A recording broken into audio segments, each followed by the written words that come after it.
Je crois que nous allons finir ce verset et ensuite j'aurai présenté tout cela. Loué soit Dieu. Voyez? Alors je vais prendre juste quelques instants. Le verset 17.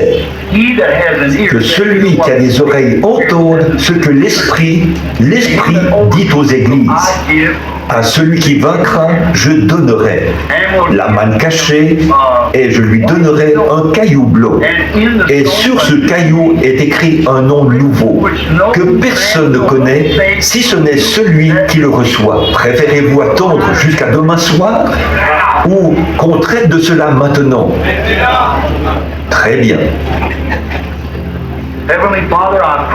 Père Céleste, je te prie de faire en sorte que les gens comprennent maintenant, au nom du Seigneur Jésus, qu'ils puissent comprendre partout, et là où c'est bon diront, afin qu'ils sachent que je dis ceci parce que c'est l'interprétation divine que tu m'as donnée. Amen. Celui qui vaincra, la première chose dont je veux que vous vous souveniez, c'est que chacun de ces messages est adressé non pas à l'Église, mais à l'auge de l'Église. Regardez là, le premier, l'Église à l'Église, écrit à l'auge de l'Église d'Éphèse. N'est-ce pas? Très bien. Le prochain âge de l'Église, au verset 8, à l'auge de l'Église de Smyrne. Très bien. Et au verset 12, à l'auge de l'Église de Pergame. N'est-ce pas? Le message est adressé au chef de l'Église. Que Dieu vienne en aide à celui qui va se détourner de ce message. Mais cela était donné à un ange. Et cet ange était dans sa main, sous son contrôle à lui. Et il recevait de lui, de sa main droite, le pouvoir pour réussir. Ils sont dans sa main droite. Cela signifie qu'ils ont le pouvoir suprême pendant qu'ils sont ici sur la terre. En effet, ils sont les lumières venues de lui, qui apportent la lumière à cet âge de l'Église.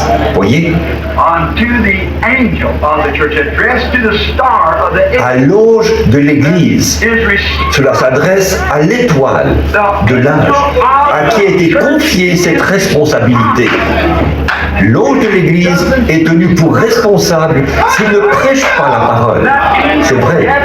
Et cet ange va devoir répondre au jugement. Combien se souviennent de cette vision qui a été donnée ici, il n'y a pas longtemps, au sujet de... Regardez ici, que j'étais étendu sur le lit, et le Saint-Esprit est venu.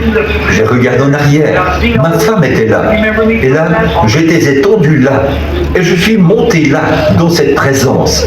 Et j'ai vu tous ces gens. Vous vous souvenez que j'ai raconté cela? Vous vous en souvenez tous. Voyez? Et j'ai dit, eh bien, sont-ils? Il a dit, ce sont les tiens.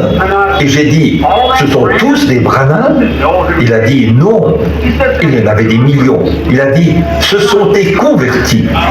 Et j'ai dit, convertis? Tu vois cette femme que tu admirais là-bas, jeune et belle, a-t-il dit? Elle avait plus de 90 ans quand tu l'as conduite à Christ. Et j'ai dit, oh, et j'avais peur de ceci, et il a dit, nous attendons ici la venue du Seigneur. J'ai dit, je veux le voir. Il a dit, tu ne peux pas le voir maintenant, mais a-t-il dit, bientôt il viendra. Nous l'attendons, mais quand il viendra premièrement vers toi. Et tu seras jugé selon l'évangile que tu as prêché. Et nous serons tes sujets. Eh bien, je dis, tu veux dire que je suis responsable de tout ceci? De nous tous. J'ai dit, eh bien, est-ce que tout le monde? Il a dit, tu es né chef. Et j'ai dit, est-ce que tout le monde sera responsable? Il a dit, tous les chefs. J'ai dit, qu'en est-il de Paul? Il a dit, il sera responsable de son âge. Eh bien, je dis, j'ai prêché le même évangile que lui. Et des millions de voix se sont élevées et ont dit, nous nous reposons là-dessus. Vous voyez? Voilà, c'est ça. Nous nous reposons. Ainsi, l'ange de Dieu, le messager de l'Église, est tenu responsable s'il ne prêche pas la parole. Eh bien, la manne cachée. Donnons-en l'interprétation du mieux que nous pouvons. La manne cachée. De quoi est-ce le type? La manne cachée était une manne qui était gardée à l'endroit où dans la Bible, c'était du pain de proposition, réservé uniquement aux sacrificateurs. Combien savent cela? Voyez? Donc, ce n'était pas pour...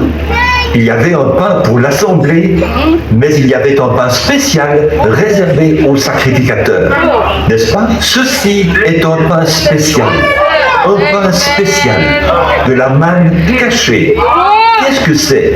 Qui est notre manne? Christ. Très bien.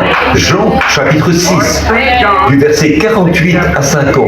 Si vous prenez des notes, Jésus a dit qu'il était le pain de vie qui est descendu du ciel, d'auprès de Dieu. La manne. Eh bien, la manne cachée, qu'est-ce que c'est? C'est la manne qui n'est pas donnée à toute l'assemblée. La révélation est déversée sur l'auge de l'Église. La révélation de la parole. Voyez? La révélation de la parole est donnée à l'auge de l'âme, car elle est cachée de toutes parts, et ensuite révélée. La manne cachée, elle est envoyée à l'auge de l'Église. Voyez? Vous saisissez? C'est une révélation un peu plus grande de ce qu'est Christ. Peut-être un appel un peu plus élevé. Je me demande si Luther l'a reconnu. Je me demande si Wesley l'a fait à son époque. Oh, je me demande si Saint Martin l'a reconnu. Irénée, eh bien, vous savez, l'Église n'a même pas canonisé ces hommes, car pour eux, ce n'étaient pas des saints, mais ce sont eux que des miracles accompagnaient. Ils ont choisi leurs propres évêques et tout, et les ont canonisés.